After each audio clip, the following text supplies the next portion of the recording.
Assalamualaikum warahmatullahi wabarakatuh.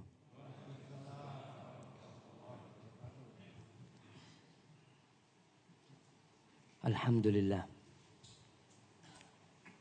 alladzi ahyana ba'dama amatana wa ilaihin nusyur. Segala puji bagi Allah Jalla Jalaluh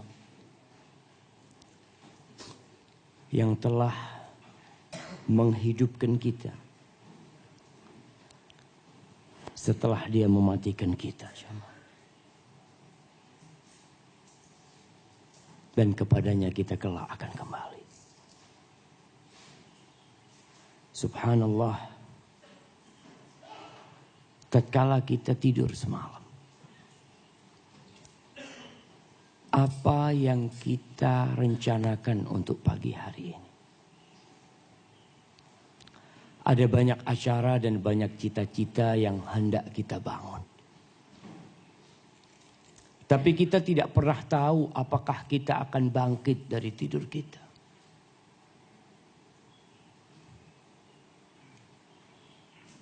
Sebagian orang tidak mensyukuri bahwa nikmat bangun dari tidur adalah nikmat yang agung. Apalagi tatkala nikmat itu dibarengin dengan nikmat zikrullah azza wa jalla. Bangun ingat sama Allah.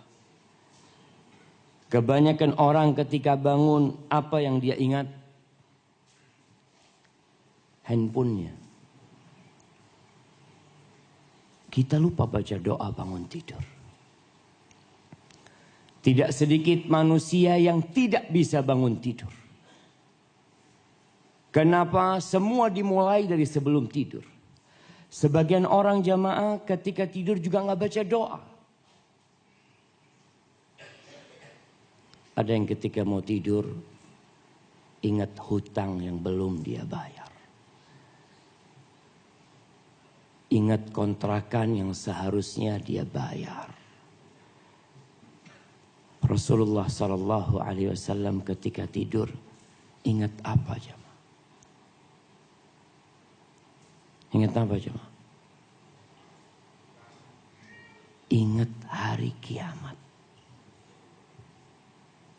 Makanya kalau antum baca doa sebelum tidur, ada banyak doa sebelum tidur. Di antaranya beliau mengatakan, Allahumma qini azabak yawma tab'atsu ibadak. Kita biasa baca doa bismillahirrahmanirrahim. Amutu wa ahya. Di antara doa lainnya, Allahumma qini adzabak yauma tab'atsu ibadak. Ya Allah, selamatkan hamba dari azabmu pada hari di mana engkau membangkitkan hamba-hambamu. 3 kali beliau baca.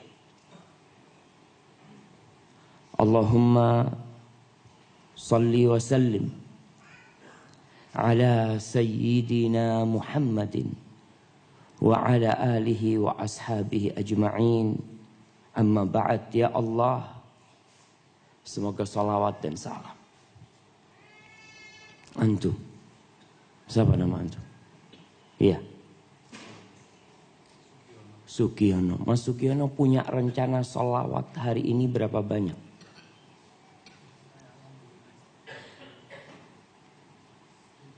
Masya Allah, 1000 kali. Dapat apa salawat 1000 kali? Tenang, Mas. Utang lunas. Enggak, belum lunas utangnya. Insya Allah lunas. Iya jemaah. Nah, ahibati fillah, orang yang mendawamkan salawat buat Nabi alaihi salatu wassalam. Salawat ini tanda cinta. Tapi bukan hanya itu tanda cinta. Itu salah satu tanda cinta. Orang yang berbanyak sholawat, tukfa hammak, kata Nabi SAW. Kalau dikatakan tadi tenang. Nah, akan dihilangkan segala kegalauan dari hidup kita. Kita yang hidup merasa tidak tenang, ribut selalu. Di keluarga tidak ada kedamaian dan ketentraman. perbanyak sholawat. Bukan hanya suami yang memperbanyak sholawat, istri juga memperbanyak sholawat. Yang kedua, wa yaghfirullah laka dzambak, dosa-dosanya diampuni. Itu orang yang memperbanyak sholawat kepada Nabi alaihi salatu wassalam. Kita ini semua bersyahadat an la ilaha illallah wa anna muhammadar rasulullah, bahwa tiada yang berhak disembah melainkan hanya Allah, dan bahwa Muhammad alaihi salatu wassalam adalah utusan Allah. Konsekuensi kita mengatakan Muhammad Rasulullah sallallahu alaihi wasallam apa? Yang pertama, tasdiquhu fima akhbar. Kita harus percaya dengan semua informasi yang disampaikan oleh Nabi alaihi salatu wassalam. Hari ini kita mau bicara tentang istana. Kita harus percaya. Apapun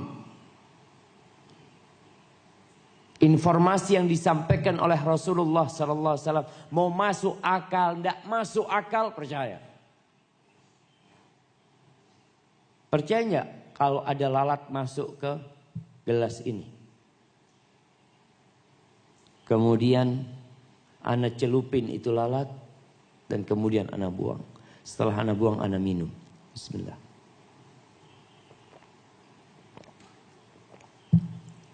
Alhamdulillah. Air bekas lalat itu bersih, steril, tidak ada kumannya. Percaya nggak antum ya? Percaya tidak percaya? Kalau ustadz yang ngomong nggak percaya, ya, antum nggak boleh percaya kalau anda yang ngomong. Kalau yang ngomong dokter percaya nggak antum? Lihat dokternya dulu. Kalau amanah baru percaya. Kalau yang menyampaikan Rasulullah sallallahu alaihi wasallam, beliau mengatakan idza waqa'adz dzubabu fi ina'i ahadikum, kalau ada lalat yang jatuh ke wadah makanan atau minuman kalian, falyaghmishu, hendaklah dicelupin. Biasanya lalat itu kalau masuk ke air, kuah, apa yang dia lakukan? Ngambang jemaah. Dia ngambang. Maka Nabi SAW mengatakan falyaghmishu, celupin. Setelah dicelupin, angkat, buang. Minum. Fa inna fi ihda janahi hada wa fil ukhra shifa. Di satu sayap lalat itu ada racunnya, ada bakteri itu. Dan di satunya lagi ada penawarnya. Ketika muncul dokter-dokter tahun 1900-an di Mesir, banyak yang meragukan hadis ini. Kata mereka, mungkin hadis ini nggak sahih.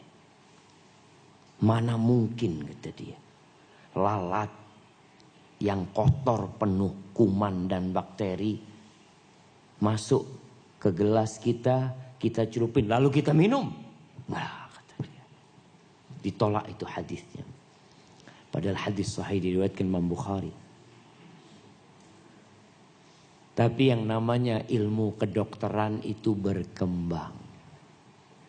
Setelah bertahun-tahun mereka mengadakan penelitian-penelitian, ternyata benar jemaah. Ketika ada bukti pembenaran dari hasil penelitian manusia, baru mereka percaya. Mereka percaya sama hadis atau percaya dengan penelitian? Penelitian. Sedangkan mukmin tidak seperti itu. Ketika hadis Nabi alaihi salatu wasallam sahih dan benar, dia akan mengatakan aku percaya. Walaupun semua orang tidak percaya. Pernah Rasul SAW lagi ngobrol sama para sahabatnya. Beliau bercerita beberapa cerita yang aneh. Beliau menceritakan tentang seorang pengembala kambing. Yang tahu-tahu datang serigala menerkam satu ekor kambing. Dibok lari itu kambing. Pengembala itu lari jamaah. Ditarik itu kambing dari serigala tersebut. Kemudian kambing itu noleh. Gimana engkau? Pada suatu hari tidak ada pengembala kambing itu kecuali aku. Sebagian yang hadir heran. Dhi'bun yatakallam. Ya Rasulullah, serigala bisa berbicara. Nabi mengatakan na'am. Dan Abu Bakar percaya dengan hadis ini. Dan Umar yakin dengan hadis ini. Padahal Abu Bakar dan Umar gak hadir di majelis itu. Kenapa? Karena itu konsekuensi iman. Catatannya hadisnya sahih dan benar. Maka kita harus percaya. Maka banyak-banyaklah bersalawat kepada Nabi alaihi salatu wassalam. Yang kedua, konsekuensi dari asyhadu anna Muhammadar Rasulullah. Kita harus taat dengan perintahnya. Tidak usah banyak tanya. Kita nih kakean takon. Diperintah ini loh. Kata Nabi alaihi salatu wassalam. Sholat di masjid itu 27. Di rumah 1. Maka antum sholat ke masjid. Jadi ana mau tanya dulu. Perintah Nabi sholat ke masjid ini wajib apa sunnah? Gak usah tanya wajib atau sunnah. Lakonono. Kita itu jamaah sahih. Ketika kita bicara wajib atau sunnah, kita akan terjebak dalam perselisihan para ulama. Oh, ada yang mengatakan wajib, ada yang mengatakan sunnah. Akhirnya azan dan masjid. Karena debat dialog tentang hukum masjid. Rasulullah SAW nyuruh ke masjid. Bahkan adanya azan. Umat Islam ketika hijrah ke kota Madinah itu belum ada masjid. Dan belum ada azan. Selesai Masjid Nabawi, belum ada azan. Padahal Jibril udah ngasih tahu tentang waktu sholat itu. Sehingga para sahabat itu kadang-kala datang ke masjid, belum waktu sholat. Dia lihat, oh kayaknya udah masuk ya, berangkat ke masjid. Ternyata masih lama nunggunya. Lama mereka nunggu. Sebagian datang ke masjid, buyar. Aduh, kata dia. Akhirnya terjadi dialog di antara Nabi dengan para sahabatnya sallallahu alaihi wasallam. Apa yang harus kita lakukan agar orang itu tahu waktu sholat dan datang ke masjid? Karena beliau ingin sholatnya berjamaah sallallahu alaihi wasallam. Ada yang satu mengatakan, gimana kalau pakai sangkakala yang dari tulang itu jamaah. Pengumuman kalau masuk waktu sholat. Oh jangan, kata Nabi SAW. Itu tanda ibadahnya orang Yahudi. Gimana kalau pakai lonceng? Jadi pakai menara besar kemudian dipukul lonceng. Orang tahu oh, masuk waktu sholat. Kata Nabi SAW itu orang-orang Nasara. Berkaitan dengan lonceng jamaah, tolong yang masjidnya ada loncengnya dikeluarkan lonceng itu. Sebagian masjid anak sholat Allahu Akbar. Tang, ya Allah. Dari mana ada di tempat ibadah umat Islam? Kata salah satu ustadz mengatakan itu hadiah dari penjajah kepada masjid-masjid jami dulu jamaah. Masjid-masjid tengah kota itu selalu ada jam itu jamaah. Siapa yang ngasih hadiah? Belanda. Biasanya tempat itu ada di gereja. Atau lonceng itu ada di gereja. Dipindah ke masjid. Kita hanya perlu apa? Jamnya. Nggak perlu sama loncengnya. Matikan loncengnya. Yang penting kita tahu jamnya. Ada yang mengatakan pakai api, bakar api. Oh itu orang Majusi. Sampai akhirnya azan. Maka kalau dipanggil azan datang ke masjid. Hayya 'alas shalah. Berangkat ke masjid. Itu konsekuensi seorang muslim. Sebagaimana antum kalau kerja di sebuah perusahaan, konsekuensinya kalau dipanggil datang. Panggil bos datang. Masuk jam 7 antum masuk. Pulang jam 4 konsekuen. Kalau enggak antum dipecat. Bos mengatakan, Iwan, sini. Tolong tuh teras disapu. Terus dipel. Kira-kira kalau Iwan ini cleaning service mengatakan, maaf bos, perintah bos ini sunnah atau wajib? Apa yang terjadi sama bos itu coba? Ini Iwan kayaknya ya, kamu nanti sore pulang sudah nggak usah kerja di sini. Laksanakan perintah. Yang ketiga, jauhi larangan. Nabi melarang, tinggalkan. Rasulullah sallallahu alaihi wasallam mengatakan, "Idza amartukum bi syai'in fa'tu minhum mastata'tum." Kalau aku nyuruh kalian dengan sebuah perintah, kerjakan sesuai kemampuan kalian, sesuai kemampuan kalian. Jadi kalau perintah Nabi, kerjakan sesuai kemampuan. Kenapa? Karena melaksanakan perintah ini perlu energi, perlu waktu, perlu kemampuan. Dikatakan berangkat ke masjid, tidak bisa ya Allah, kakinya anak lumpuh, sakit. Suruh puasa, nggak bisa. Kenapa? Ya sudah tua memang.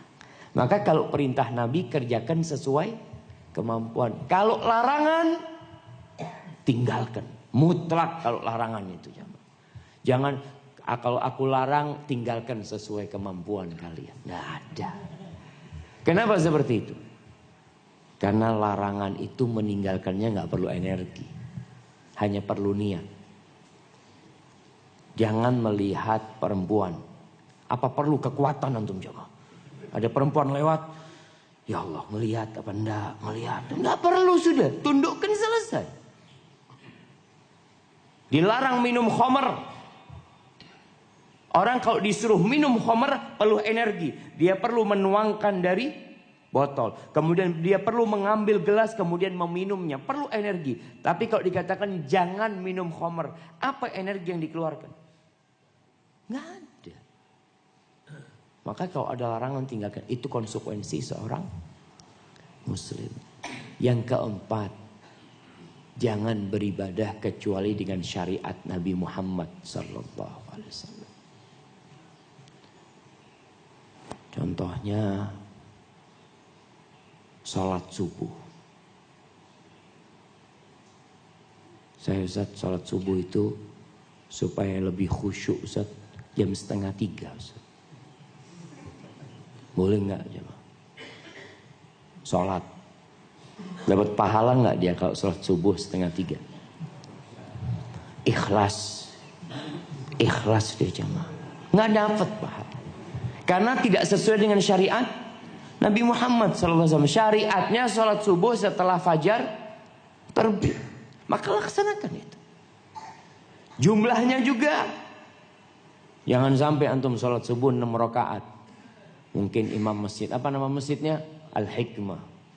Melihat, Ustaz jamaahnya ini banyak dosanya. Nah, lihat Ustaz, ana bikin lebih banyak sholatnya. Nggak boleh. Perpanjang bacaannya boleh. Memang itu sunnahnya seperti itu. Tapi nambah rokaatnya harus sesuai dengan syariat Nabi Muhammad SAW. Amma ba'd. Ahibati fillah. Semua ingin punya rumah. Tapi ada yang mati belum punya rumah. Semua ingin memiliki tempat hunian, apalagi kalau besar dan luas tempatnya strategis. Kata Nabi SAW, arba'un minas sa'adah. Ada 4 hal yang termasuk faktor kebahagiaan seorang hamba. 4 perkara. Apa aja? Siapa yang bisa jawab? Nah, fadhal. Ini tidak ada hadiahnya nih, kayaknya nggak dikasih hadiah antum sama panitia. Nah, rumah yang luas. Yang kedua, kendaraan yang nyaman. Yang ketiga, tetangga yang baik. Yang keempat, istri yang soleha. Masya Allah. Yang pertama, rumah yang luas. Ana nggak tahu sekarang bentuk rumah yang dibangun oleh manusia. Kemarin anak ke sebuah perumahan, rumahnya cili-cili, tingkat minimalis. Antum nggak bahagia di situ. Karena tanda kebahagiaan, rumah yang luas, walaupun tidak mewah. Paling nggak rumah itu berapa kamarnya jamaah? Dia tergantung Ustaz. Kalau mau bikin anak 12, yang lebih luas. Benar jamaah. Rumah yang luas itu subhanallah.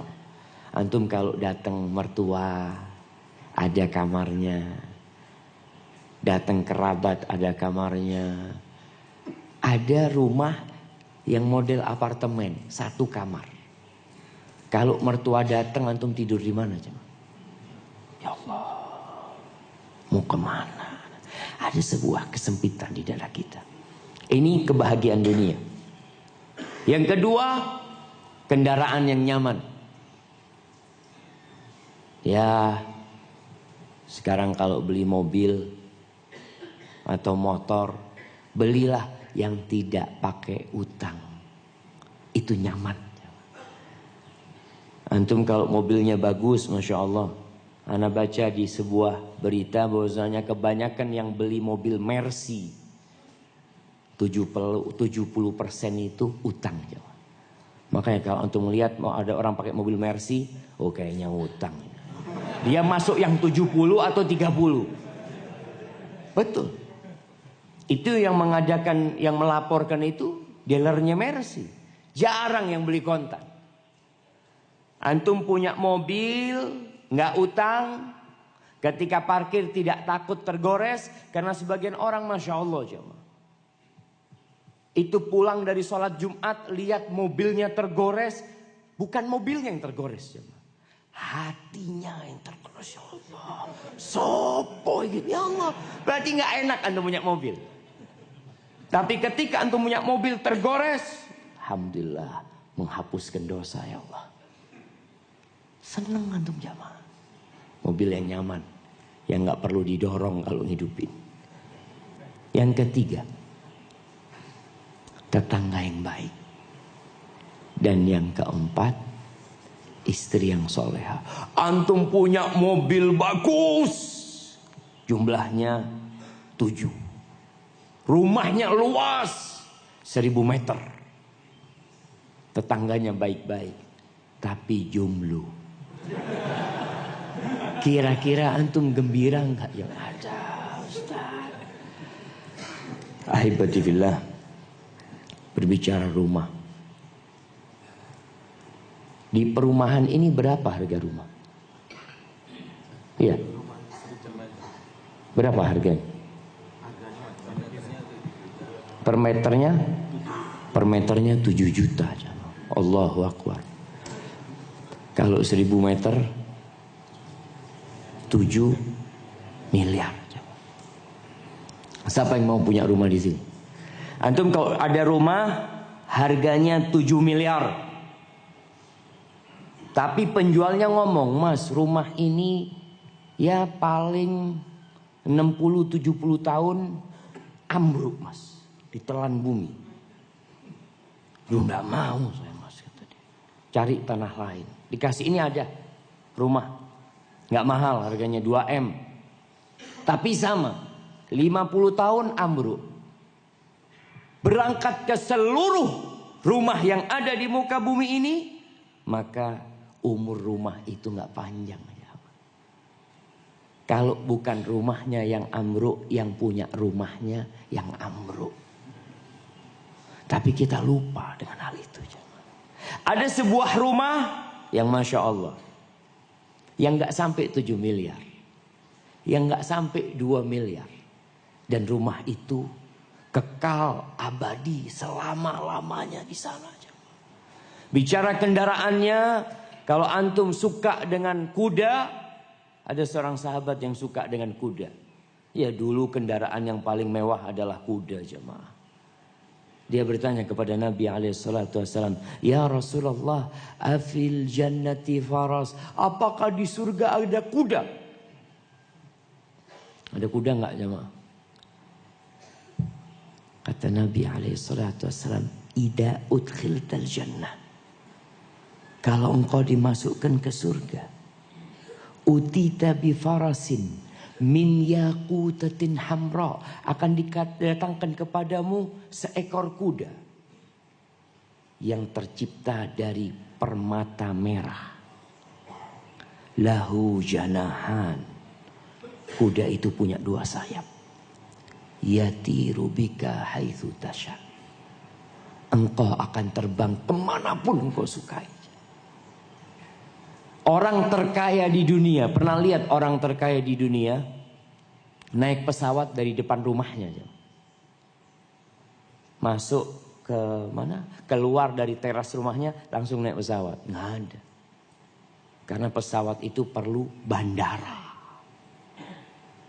Di surga antum bisa terbang dengan kuda itu. Subhanallah.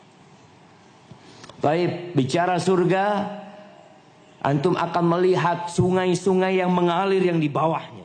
Rumah di bawahnya sungai. Antum tinggal di sana.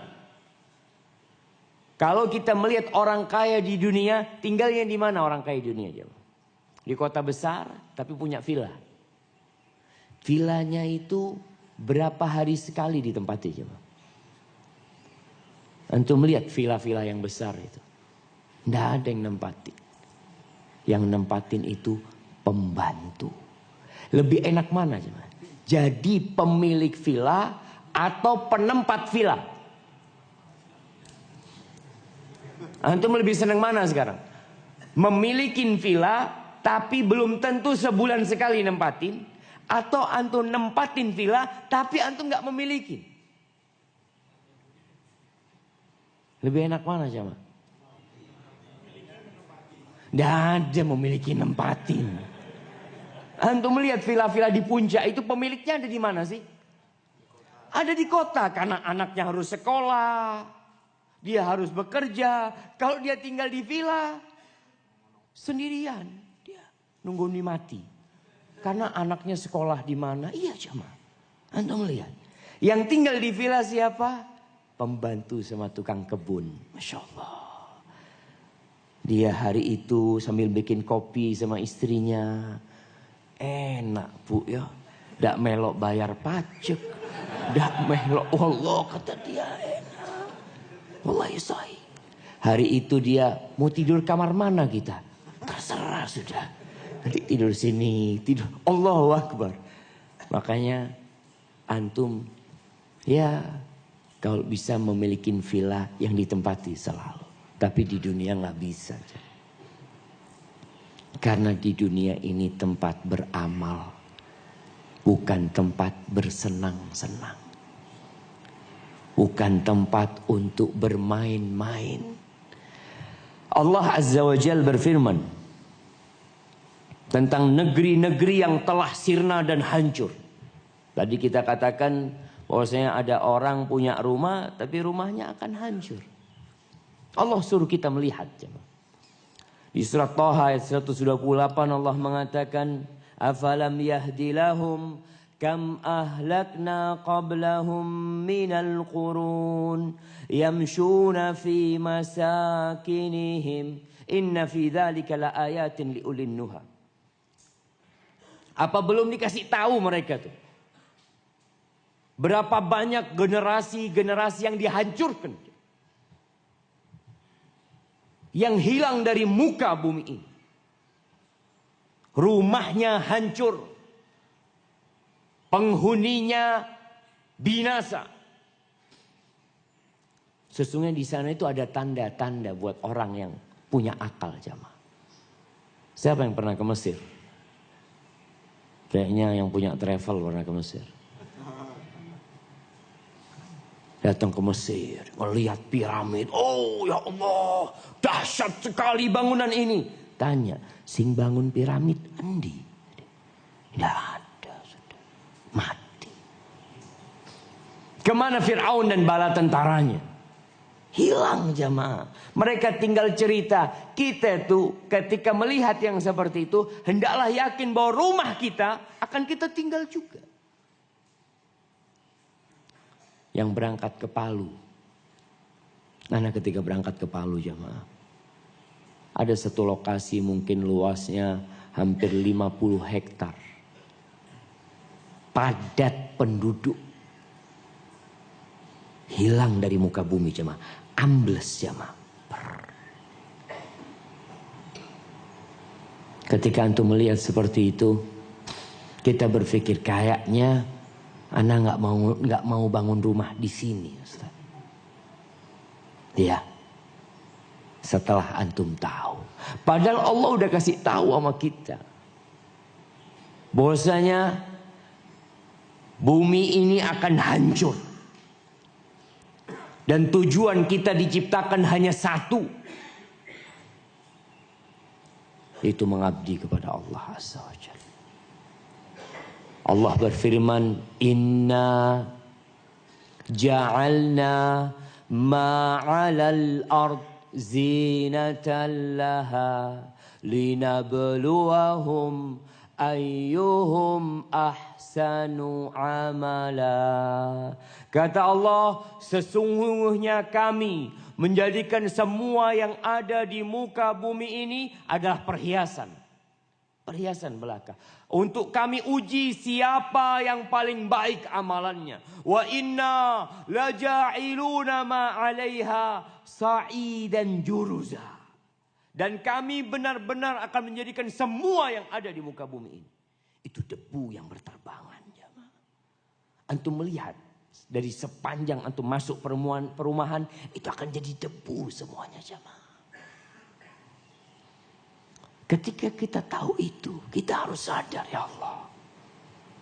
Ana mau bangun rumah di tempat yang tidak ada matahari, di tempat yang tidak ada musim dingin, yang cuacanya selalu stabil. Subhanallah. Di mana? Di surga Allah Azza wa Jalla. Ahibati fillah, Allah berjanji akan kasih rumah.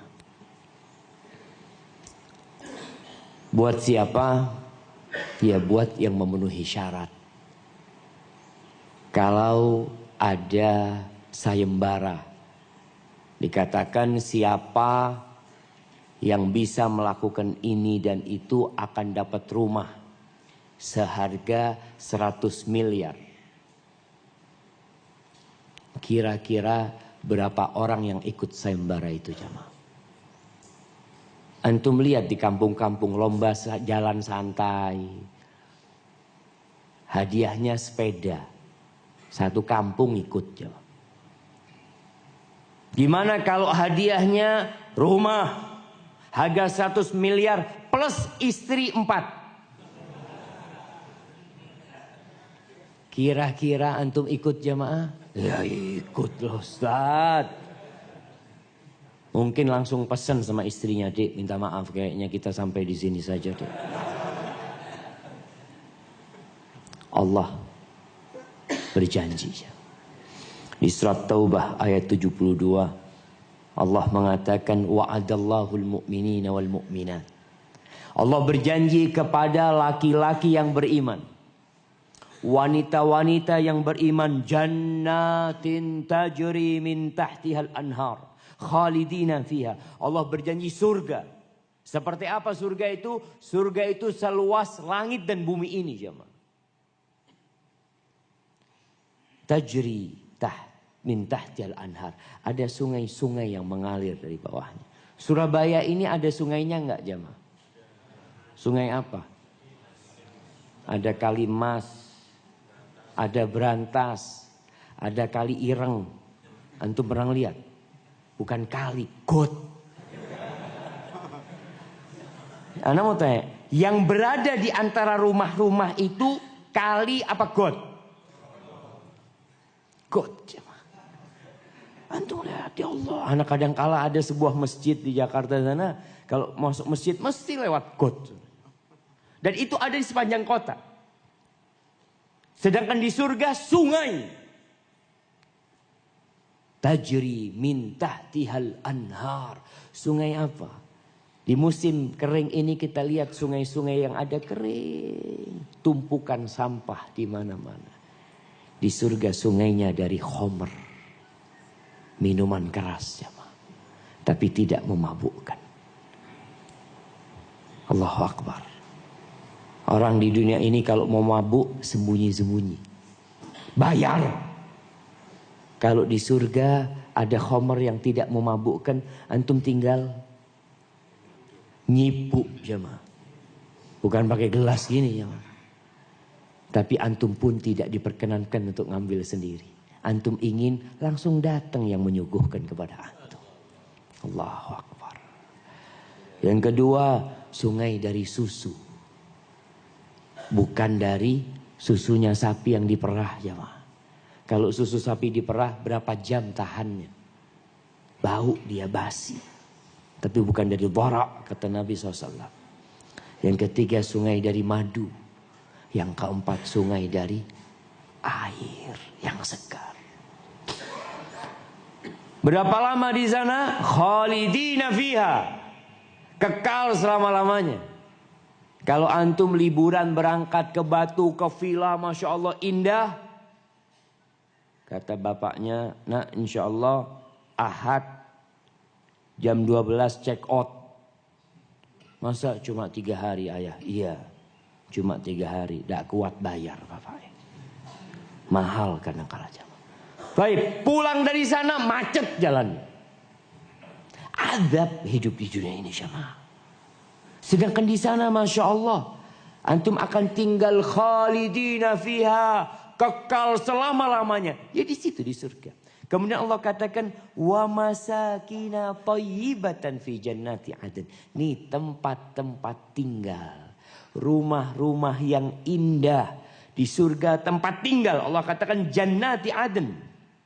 Adn itu yang tinggal di situ jemaah, enggak pindah-pindah antum. Waridwanun minallahi akbar. Kalau rumah jamaah dibandingkan dengan keridhaan Allah, mana yang kita cari? Keridhaan Allah jauh lebih besar daripada surga dan isinya. Dzalika huwal fawzul azim. Itulah kata Allah Azza wa Jalla sebuah kesuksesan yang besar. Ahibati fillah. Ketika kita jalan di jalanan Surabaya ini, kita akan melihat berbagai macam rumah.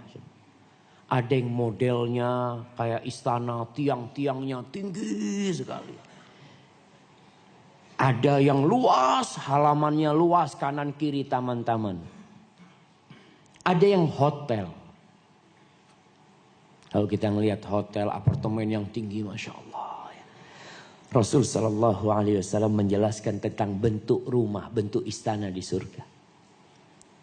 Beliau bersabda, Inna lil mu'min fil jannah la khaymatan min lu'lu'atin wahidatin mujawwafah.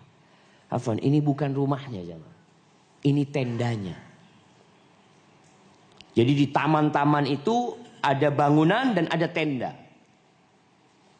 Sesungguhnya bagi seorang mukmin di surga itu satu tenda yang tercipta dari mutiara. Bukan tenda dari kain. Dari mutiara, satu mutiara. Yang berongga mutiara tersebut. Lobang jemaah. Tuluha situna milan. Diameternya itu jamaah 60 mil. Berapa jemaah? Kira-kira 60 mil ini 100 kilometer. Ada orang punya rumah di dunia 1 kilo. Saat saya bikin rumah alhamdulillah 1 kilo kali 1 kilo. Apa kata orang kampung ya mah? Ini keluar dari rumah sakit mana? Tidak ada. Pernah antum melihat mutiara sebesar ini? Segenggam. Kita kalau lihat mutiara 1 meter diameternya, kita akan mengatakan Masya Allah. Gimana kalau mutiara itu 60 mil diameternya dan antum tinggal di dalamnya. sittuna milan. Lil mu'min fiha ahlun. Yatufu alaihimul mu'min fala yara ba'duhum ba'dha. Kemudian di dalam tenda itu jamaah ada istri-istri jamaah, bukan satu istri jamaah. Antum keliling ke sana, habis dari istri ini ke istri satunya, mereka tidak saling melihat di dalam tenda yang tercipta dari mutiara. Antum mau bayar berapa untuk itu jamaah? Nggak mahal jamaah, tapi antum nggak mau bayar, nggak tertarik. Lebih tertarik dengan rumah-rumah di dunia, tenda-tenda di dunia, daripada tenda yang Allah sediakan di surga. Kemudian kata Nabi SAW tentang model tempat tinggal nanti di surga sana. Inna ahlal jannati. Tadi hadis yang ana sebutkan hadis riwayat Imam Muslim. Ini hadis riwayat Imam Bukhari Muslim.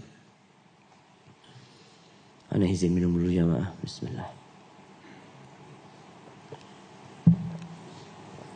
Alhamdulillah. Inna ahlal jannah la yatara'awna ahlal ghuraf min fawqihim. Kama tara'awna al-kawkab ad-durriy al-ghabir fil ufuq min al-masyriq aw al-maghrib. Kata Nabi SAW, sesungguhnya penduduk surga itu melihat pemilik-pemilik kamar. Ghurfa itu disebut kamar yang bersusun jamaah. Mereka melihat pemilik-pemilik kamar itu seperti kalian melihat bintang gejora. Kita melihat ada bintang di pagi hari atau di sore di pagi hari. Sebelum subuh atau setelah matahari terbenam di ufuk timur atau di ufuk barat. Kalian melihat itu. Seperti itu tempat mereka di surga. Tinggi-tinggi jamaah. Di muka bumi ini orang kepingin punya bangunan tinggi. Paling tinggi berapa kilometer? 1 kilo? Burj Khalifah yang ada di Dubai. 1 kilo? Iya. 1000 meter. Ada yang mau bikin lebih tinggi lagi. Ada yang mau bikin mungkin kepingin membuat 10 kilometer. Tapi mereka tidak bisa membuatnya jamaah. Nanti di surga kamarnya itu seperti tingginya bintang-bintang itu jamaah. Ya Allah, apa kata sahabat Nabi? Ya Rasulullah, tilka manazilul anbiya, la yablughuha ghairum. Itu tempatnya para nabi, kata dia. Nggak ada yang bisa nempatin itu kecuali para nabi. Kata Nabi SAW, bala, bukan. Itu bukan tempatnya para nabi. Walladhi nafsi biyadihi. Demi Allah Azza wa Jal, yang jiwaku berada di tangannya. Itu kamar-kamar yang indah itu. Rijalun amanu billah wa saddaqul mursalin. Itu buat orang-orang yang beriman kepada Allah dan percaya kepada utusan Allah. Antum percaya enggak? Ya percaya Ustaz. Kalau percaya nanti buktikan. Bagaimana cara membuktikan kepercayaan itu? Ya bangun rumah antum. Dengan cara apa? Bangun masjid. Aduh, ceritanya sodakoh ternyata. Waduh. Ini orang jamaah. Betul jamaah. Kalau antum percaya, kan itu tempat buat siapa? Buat yang beriman kepada Allah dan percaya kepada utusan Allah. Rasulullah SAW menjelaskan cara mendapatkan itu rumah. Beliau mengatakan sallallahu alaihi wasallam dalam hadis yang sahih, man bana lil apa suruh berhenti ustaznya. Man bana lillahi masjidan banallahu lahu baitan fil jannah. Barang siapa yang membangunkan masjid untuk Allah, maka Allah akan bangunkan buat dia rumah di surga. Percaya enggak? Antum sudah bangun belum? Kita sibuk bangun rumah kita. Kalau masjid direnovasi, ya haruslah Kalau bisa masjid itu lebih luas daripada rumah kita. Di sini masjidnya berapa luasnya? Nah, 12 kali 12. Rumah-rumah yang besar berapa kali berapa? Berapa kali berapa kira-kira? Ada yang 1000? 20 kali 20 ya, Masya Allah. Rencana masjid diluaskan jadi 20 kali 20. 12 kali 20, Masya Allah. Masih luasan rumahnya orang. Padahal ini rumah Allah Azza wa Jalla. Kita peduli dengan rumah kita. Ada tanah di sebelahnya dijual, kita beli. Agar kita bisa memperluas rumah kita di dunia. Tapi kita tidak peduli dengan rumah kita di surga Allah Azza wa Jalla. Kekal dan abadi selama-lamanya di sana. Caranya gimana? Bangun rumah Allah. Man bana lillahi masjidan. Tapi niatnya harus ikhlas lillahi ta'ala. Banallahu lahu baitan fil jannah. Sebelum antum bangun rumah antum di dunia, kalau punya rizki, bangun rumah antum di surga dulu. Tapi Ustaz, ana mungkin gak bisa bangun semuanya Ustaz. Uang cuma 1 juta. Cukup bangun rumah di surga. Cukup. Benar Ustaz. Iya cukup. Bisa dapat tuh yang mutiara? Bisa. Bisa dapat tuh kamar-kamar yang tinggi-tinggi? Bisa. Kata Nabi SAW, man bana lillahi masjidan, banallahu lahu baitan fil jannah. Atau hadisnya, man bana lillahi masjidan, walau kamifhasi qatah. Barang siapa yang membangunkan masjid buat Allah, walau seluas sarangnya burung dara pasir. Qatah. Ada sarangnya burung dara pasir, tempatnya bertelurnya dia. Mungkin 20 kali 20 sentimeter. Allah akan bangunkan buat antum rumah di surga. Oh gitu Ustaz ya? Iya. Sesuai dengan keuangan antum. Jangan punya rumah 20 kali 20, nyumbang masjid keramik 1. Alhamdulillah. Kan katanya Ustadz, walaupun ya seluas itulah, kita nggak boleh berlebih-lebihan dalam beragama. Urusannya berlebih-lebihan dalam beragama. Antum nggak boleh berlebih-lebihan dalam urusan dunia. Untuk urusan akhirat, infakkan sebelum datang suatu hari ketika antum menyesal nantinya. Punya rumah di dunia, nggak punya rumah di surga. Bangun villa, beli tanah sana, beli apartemen lagi. Rumah Allah belum dia bangun jemaah.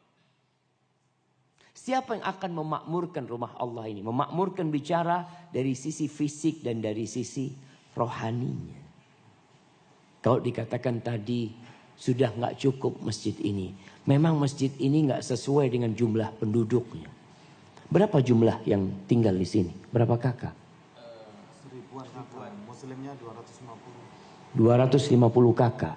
Kalau datang ke masjid semuanya?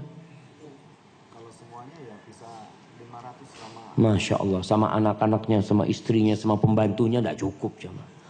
Ini cukup untuk berapa orang? 200 orang. 200 orang. Cuma 200 orang jemaah. Maka tatkala antum punya rizki, kata Allah, wa anfiqu mimma razaqnakum. Dan berinfaklah kalian dari apa yang kami rizkikan. Jadi ketika orang berinfak bersedekah, itu bukan uang antum sebenarnya. Siapa yang kasih uang sama antum? Allah katakan mimma razaqnakum. Kita itu jemaah jangan sampai punya perasaan memiliki. Orang kalau punya rasa memiliki, sombong.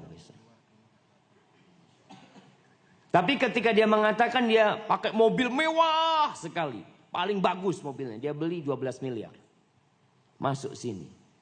Dia nggak akan membusungkan dadanya. Ketika orang-orang, oh Masya Allah, bagus banget mobilnya. Titipan mas. Datang orang ke sini pakai mobil, dia beli mobil jemaah, harga 12 miliar. Datang.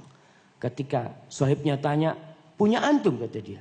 Enggak, pinjem. Orang yang pinjem akan sombong? Gak akan sombong. Tapi ada orang pinjem sombong. Wis nyelang. Ini yang bermasalah. Pakai moge. Punya sama mas? Punya fulan pinjem saya. Ya cok sombong lah. Wis pinjem. Kita di dunia ketika merasa memiliki ada kesombongan. Maka Allah katakan wa anfiqu mimma razaqnakum, dari apa yang kami rizkikan kepada kalian, min qabli an ya'tiya ahadakumul maut, sebelum datang kematian kepada kalian, fayaqul laula akhartani ila ajalin qarib, ya Allah undur umurku sedikit ya Allah. Mau ngapain engkau? Fa asaddaqa wa akun minas salihin. Yang diinginkan satu, sedekah. Kenapa yang dia inginkan sedekah? Di sini para ulama menjelaskan tentang keutamaan sedekah. Sedekah itu taqi masari as-su. Sedekah itu akan menyelamatkan kita dari petaka-petaka buruk, dari bala dan musibah. Sedekah itu akan ngobatin yang sakit. Nih sebagian orang sakit berobat ke Singapura, berobat ke London, Masya Allah keluar miliaran. Jangan jauh-jauh ke sana, datang ke masjid ini. Taruh 100 juta, ana berobat habis 100 juta. Dan ini ana taruh 100 juta. Buat berobat ana juga. Sedekah. Kemudian jamaah itu orang yang mati kenapa ingin sedekah? Karena dia melihat hasil jerih payahnya ditinggal. Gimana? Antum punya uang, dilihat jumlah uang ana alhamdulillah Ustaz 10 miliar lah yang ana simpan. Terlalu banyak lah. Berapa jamaah? 100 juta. Antum mati. Antum lihat ya Allah, kalau 100 juta itu buat bangun masjid, kan ana sudah punya rumah di surga. Maka berusahalah. Yang punya rezeki sesuai dengan rezeki antum. 1 juta sama 100 ribu lebih banyak mana jemaah? 1 juta tergantung jemaah.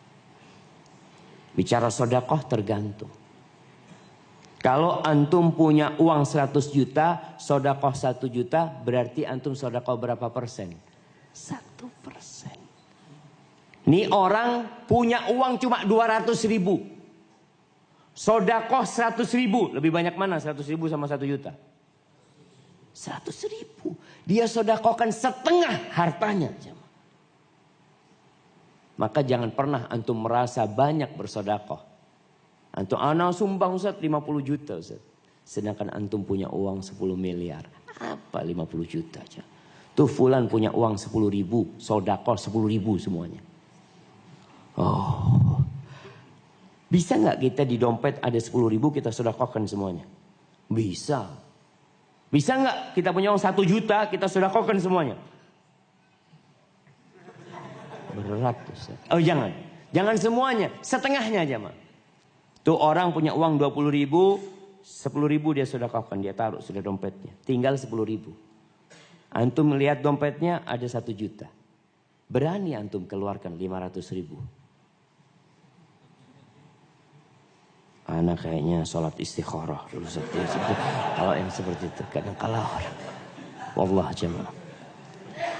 Ahibati fillah. Nabi bersumpah.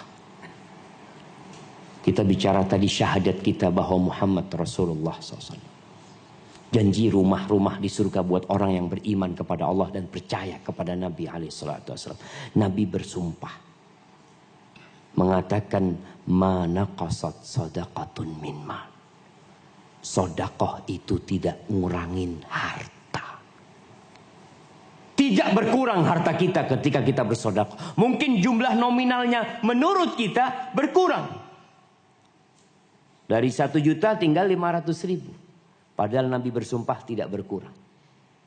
Di mana tidak berkurangnya? Yang pertama, bisa jadi 500 ribu itu berkah seperti 50 juta. Antum punya uang 1 juta, kalau nggak sodakoh, tabrakan, motornya rusak, keluar duit banyak. Dengan sodakoh, selamat nggak ditabrak antum jamaah. Nggak berkurang jamaah.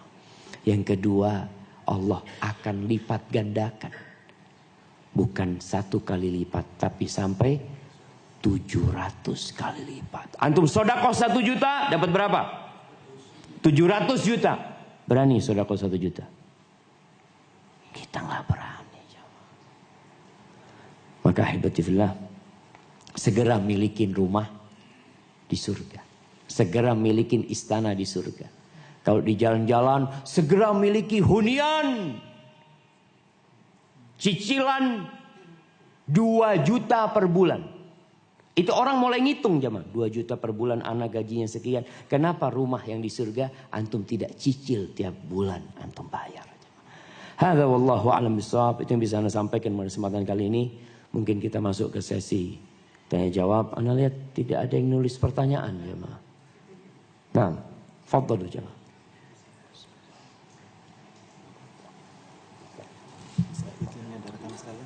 Gimana? Oh, fadhal. Tinggal di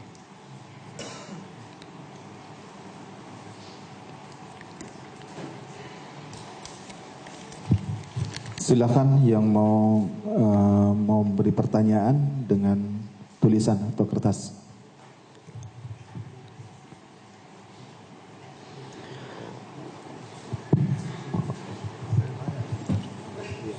Bagi panitia yang untuk mengedarkan penggalangan dana boleh dipersilahkan sambil kita sama-sama ada season tanya jawab. Silakan Bapak Ibu panitia supaya segera dibantu. Masya Allah. Antum kalau lihat ada yang lewat itu tahan ya. Kalau ada yang lewat ditahan. Kadang-kala ada orang lewat langsung lewat ke yang sebelahnya. Tahan dulu sini. Supaya antum juga punya rumah di surga. Ini ada pertanyaan menarik jamaah. Lebih utama mana sodakoh untuk membangun masjid atau membantu fakir miskin dan anak yatim? Ustaz? Subhanallah, kalau kita ngelihat Allah Azza wa Jal ketika berbincang sodakoh, Allah berfirman, yas'alunaka madza yunfiqun.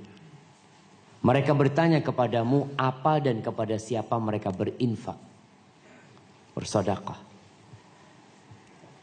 Kata Allah, qul ma anfaqtum min khairin falil walidain wal aqrabin wal yatama wal masakin wabnis sabil.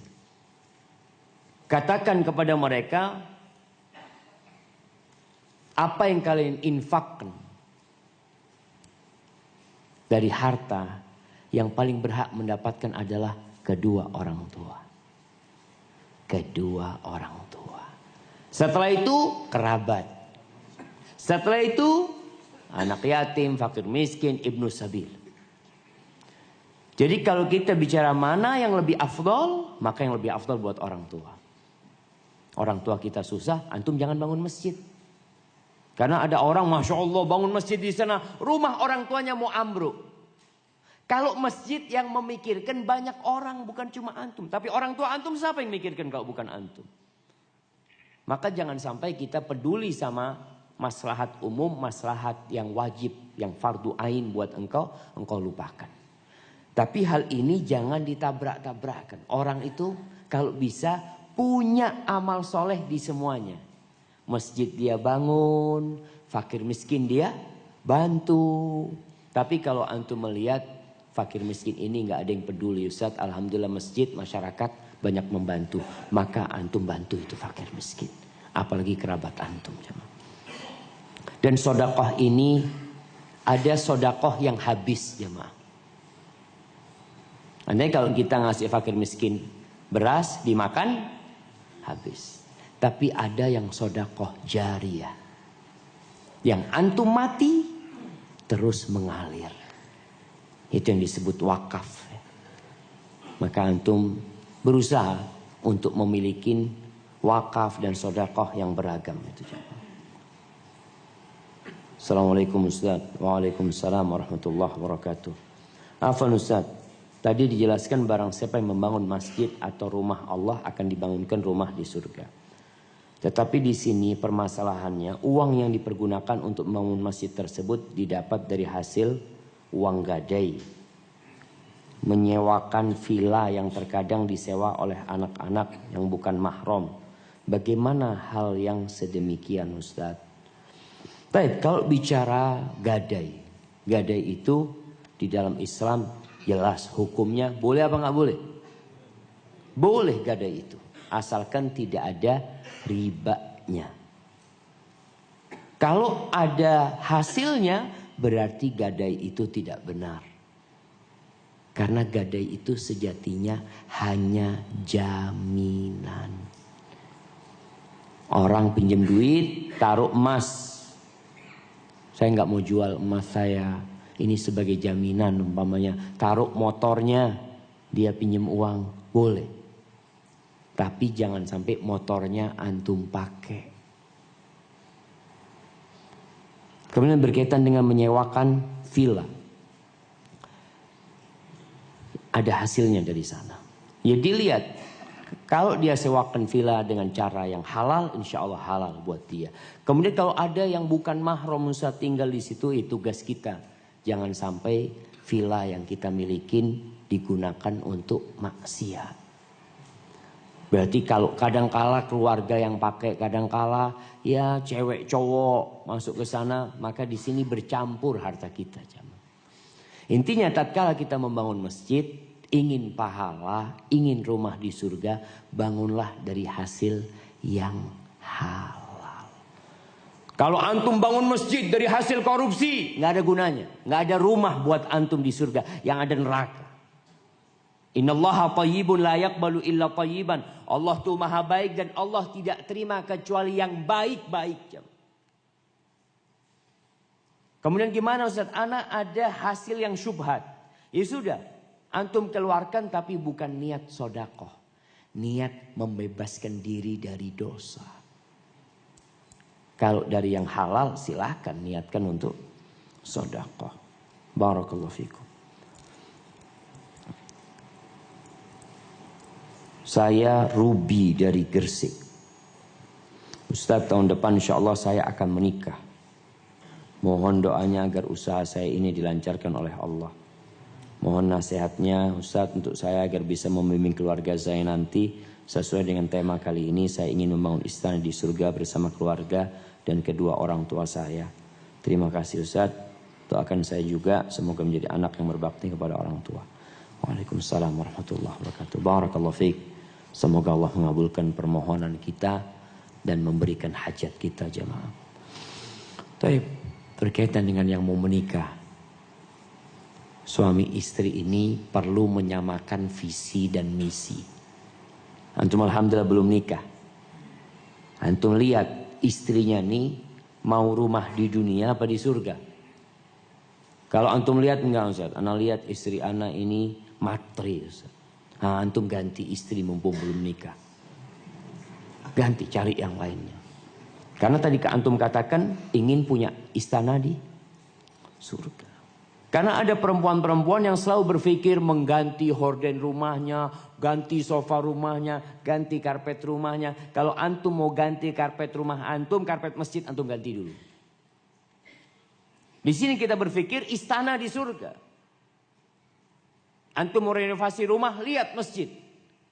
Masjid perlu direnovasi nggak? Oh perlu. Uangnya buat renovasi rumah kita di surga dulu. Nanti ada rezeki lagi, baru renovasi rumah kita di dunia. Ini diperlukan istri yang soleha. Maka nasihat ana antum masih 1 tahun, istikharah, musyawarah. Apakah sudah tepat perempuan yang antum akan nikahi? Apa belum? Kalau sudah tepat alhamdulillah. Nasihat yang kedua, antum belajar. Baca buku-buku, baca ayat-ayat di Al-Quran Karim yang berkaitan dengan keluarga. Baca suratul Talaq, surat perceraian, baca suratul Nisa. Antum baca tuh. Sehingga antum di surat Al-Baqarah juga berkaitan dengan wanita. Maka mudah-mudahan dengan cara seperti itu antum punya kesiapan. Nah ini pertanyaan. Dalam menyampaikan materi dakwah, ada kelompok dakwah tertentu yang suka menyalahkan kelompok lain yang berbeda, bahkan terkadang memvonis kafir hanya karena perbedaan dalam soal memahami fikih. Bagaimana pendapat Ustaz tentang kelompok dakwah semacam ini? Ahibati fillah, dakwah itu membangun dan memperbaiki. Kalau bicara menvonis kafir, ini berat sekali. Kata Nabi SAW, man qala li akhihi kafir faqad ba'a bihi ahaduhuma. Barang siapa yang mengatakan kepada saudaranya kafir, maka dia berada di resiko yang berat. Kalau temannya nggak kafir, maka kafir itu kembali kepada dirinya. Jadi masalah ini masalah berat sekali. Kemudian bicara dakwah.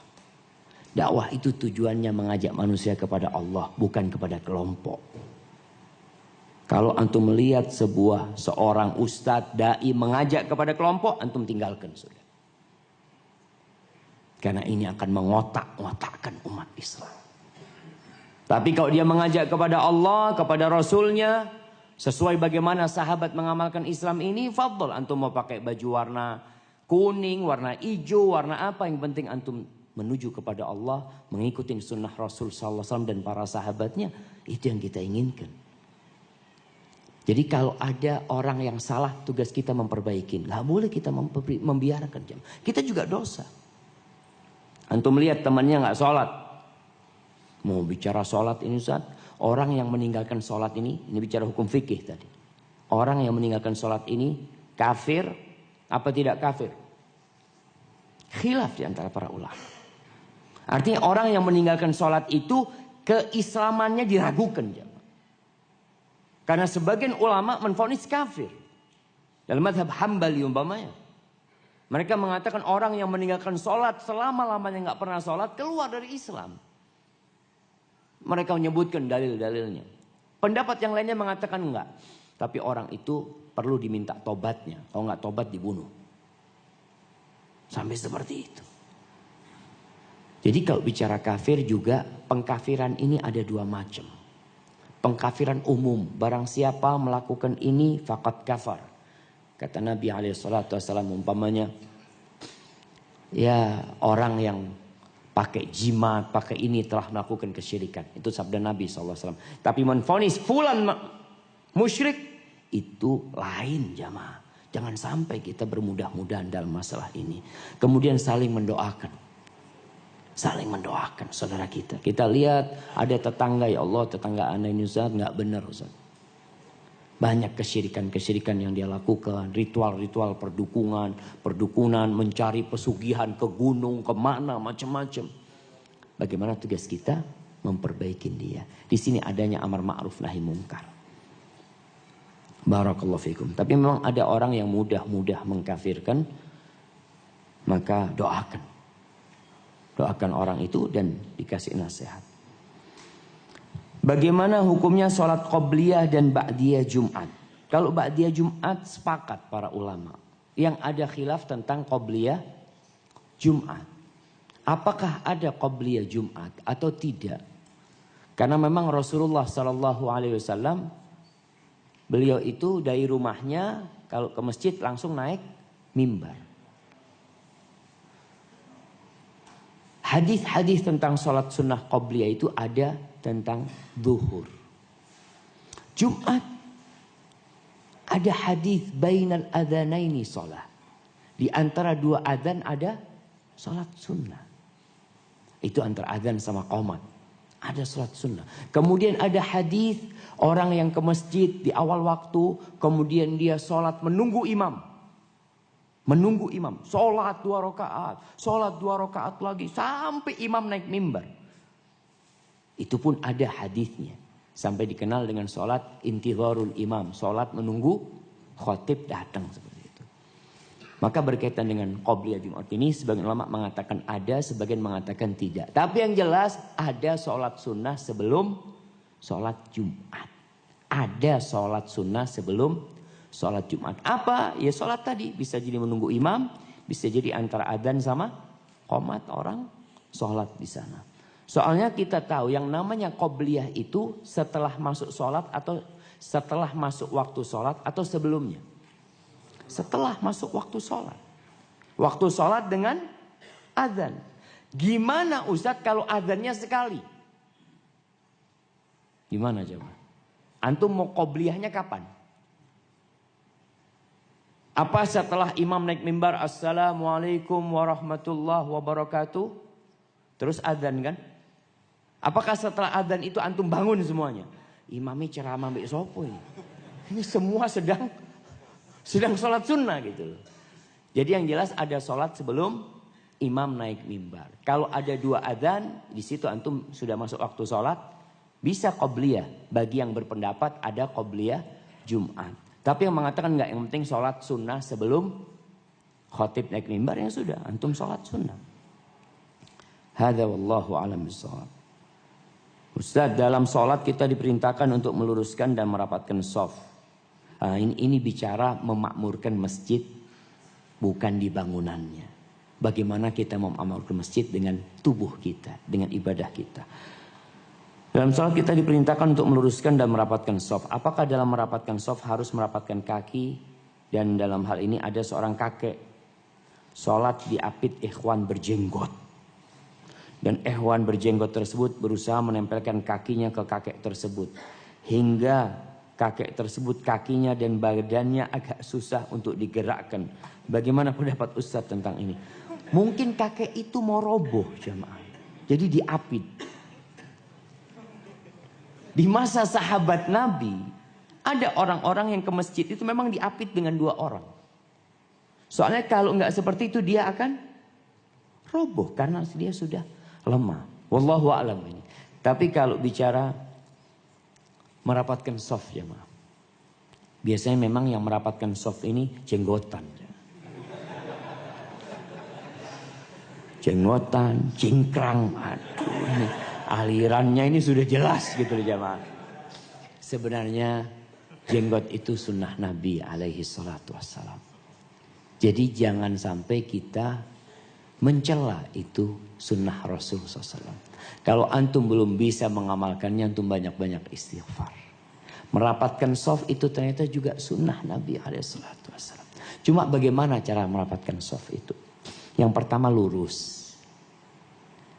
Kemudian bahu berjumpa dengan bahu. Kalau bahunya sudah berjumpa dengan bahu, kakinya gimana? Kakinya biasanya nggak bisa berjumpa. Kalau bahunya berjumpa. Kalau bahunya rapat, kakinya bisa rapat nggak? Sulit. Yang bisa kakinya rapat itu kapan? Kalau mengakang. Maka kita tidak mengakang. Antum merapatkan. Ketika ruku bisa kaki dirapatkan biasanya.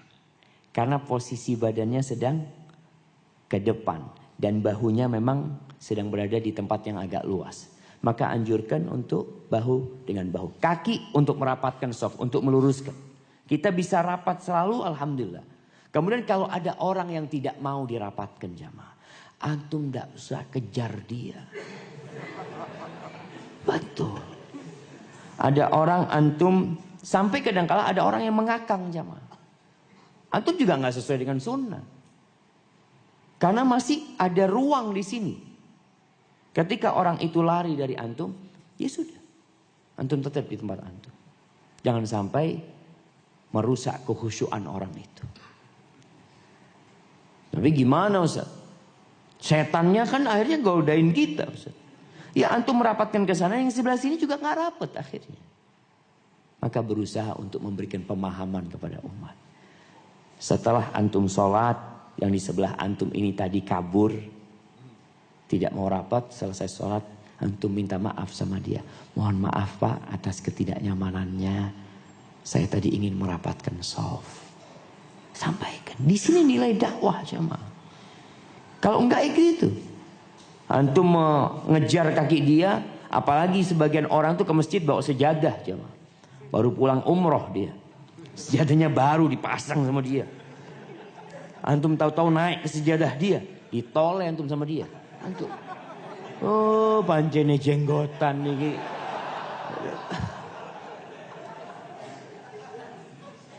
Maka tolong kita saling menghargai. Kita sampaikan sunnah ini. Hadza wallahu a'lam bishawab. Dan husnudzon sama saudara kita.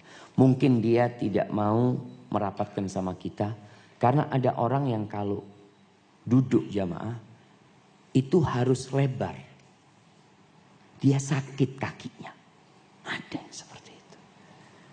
Maka selesai sholat tadi antum sampaikan mohon maaf sama dia.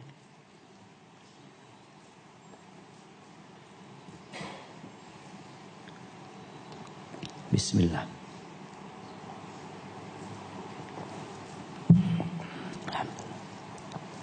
Dulu waktu kuliah di sastra, disuruh mengkaji novel yang isinya penuh dengan narasi vulgar.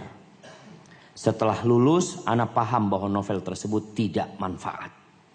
Pertanyaannya, apakah ana harus menyumbangkan untuk kepentingan kuliah atau harus ana bakar karena khawatir hisabnya kelak?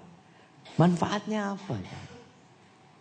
Kalau antum sebutkan ternyata di situ ada yang vulgar, seharusnya dibakar itu. Kalau antum kasihkan, enggak Ustaz, untuk kepentingan kuliah kata dia. Antum suruh teman antum itu untuk baca novel yang lain yang bermanfaat. Kalau memang ada kepentingan untuk kuliah. Dan memang pendidikan kita jemaah banyak yang harus diperbaikin. Tapi kita optimis, mudah-mudahan pendidikan itu semakin baik. Jadi buku-buku yang tidak bermanfaat dibuang. Jual nggak boleh.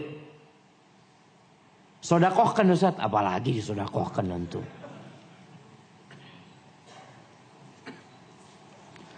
Assalamualaikum Ustaz. Bagaimana membantu pembangunan masjid yang masih ada ritual bid'ahnya? Menakutkan pertanyaannya ini. Ahibati fillah. Yang pertama kita harus tahu, masjid ini tempat beribadah kepada Allah Subhanahu wa taala. Ketika kita membangun masjid, kita membangun rumah kita di surga. Kita memakmurkan rumah Allah Subhanahu wa taala. Kalau mungkin ada ritual-ritual yang dilakukan yang tidak sesuai dengan sunnah Nabi alaihi salatu wasallam, itu tidak menghalangi kita untuk membangun rumah Allah. Kita sholat di sana. Tugas kita bagaimana memperbaiki. Dan ana melihat subhanallah perkembangan masjid-masjid ini alhamdulillah semakin indah. Semakin mendekat kepada masjid Rasul sallallahu alaihi wasallam. Dan masjid itu sejatinya bukan hanya tempat sholat. Masjid itu Islamic Center. Semua kegiatan umat Islam itu di masjid. Dulu pendidikan itu sebelum ada sekolahan ya di masjid. Masjid Nabawi sana. Dulu tempatnya menahan tawanan perang itu di mana? Di Masjid Nabawi. Ada sahabat yang gak punya rumah, di mana ditempatkan? Di Masjid Nabawi. Sekarang memang masjid ini sudah berubah kadangkala beberapa risalahnya. Apalagi ditulis di masjid. Di sini gak ada tulisannya, alhamdulillah jemaah. Dilarang tidur di masjid. Padahal di masa Nabi SAW, sahabat kalau ada masalah sama istrinya kemana? Masjid. Datang ke masjid ditutup masjidnya. Dilarang tidur di masjid. Ada sebagian masjid yang lebih jahat lagi jemaah. Tulisannya dilarang rebahan di masjid. Kenapa? Karena sebagian orang itu habis sholat capek rebahan kan. Nah, namanya orang rebahan kadangkala ketiduran. Nah, dia daripada orang ini ketiduran maka dilarang rebahan di masjid. Astagfirullah ya. Nah, tapi tetap tadi yang sampaikan, mudah-mudahan masjid kita semakin sesuai dengan sunnah Rasulullah SAW. Ustaz, apakah diperbolehkan sedekah jariyah di atas ramakan almarhum ayah dan ibu? Dan apakah pahala bisa mengalir ke almarhum ayah dan ibu? Nah, kalau bicara sedekah nih jamaah, tapi memang kita harus tahu, sedekah yang paling utama adalah sedekah ketika antum hidup. Sedekah ketika antum masih sehat. Daripada sedekah ketika antum sudah sakit-sakitan, mau mati baru antum sedekah. Itu lebih utama mana?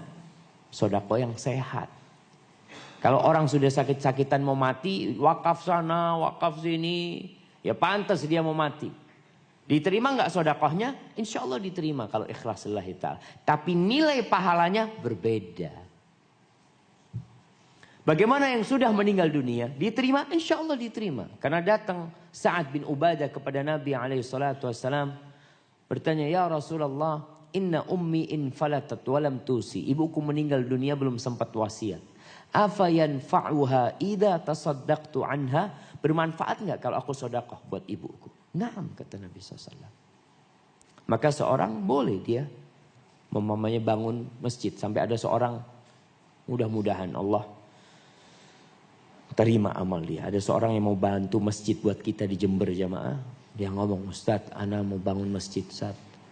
Kalau bisa dari awal sampai akhir, Ustaz. Buat bapak ana, Ustaz. Subhanallah, Ustaz. Anak yang berbakti. Ngelihat warisan orang tuanya banyak, jangan lupa sama ayahnya. Karena sebagian orang mengatakan, ya sudah kan abah dulu memang gak sodako. Suruh siapa dia gak sodako? Ya subhanallah, ini anak-anak durhaka ya mah.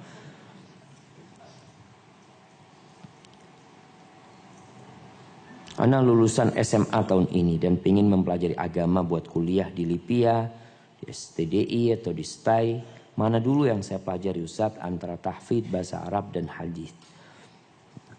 Ahibatifillah. Yang pertama harus kita pelajari adalah 3 hal. Man rabbuk, ma dinuk, man nabiyuk. 3 pertanyaan di kuburan. Itu yang kita perlu pelajarin terlebih dahulu. Yang pertama, siapa Rabbmu? Pelajari tentang Allah SWT. Yang kedua, apa agamamu? Pelajari tentang aturan Allah Azza wa Jalla. Yang ketiga, siapa nabimu? Itu untuk pelajari.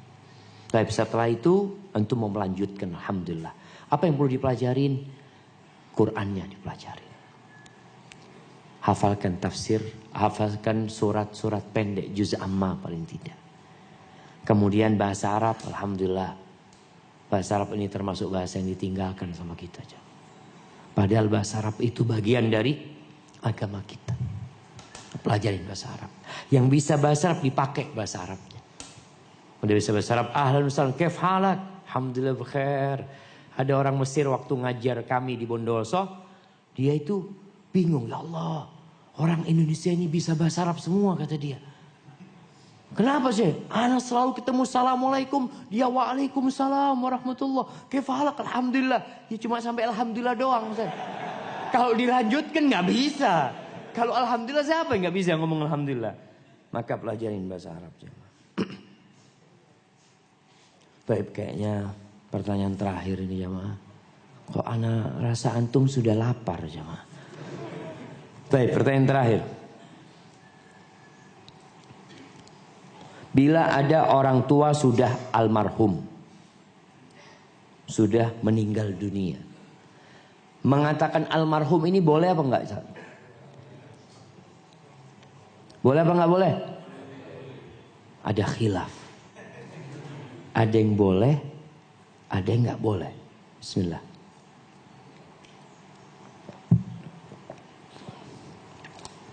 Alhamdulillah.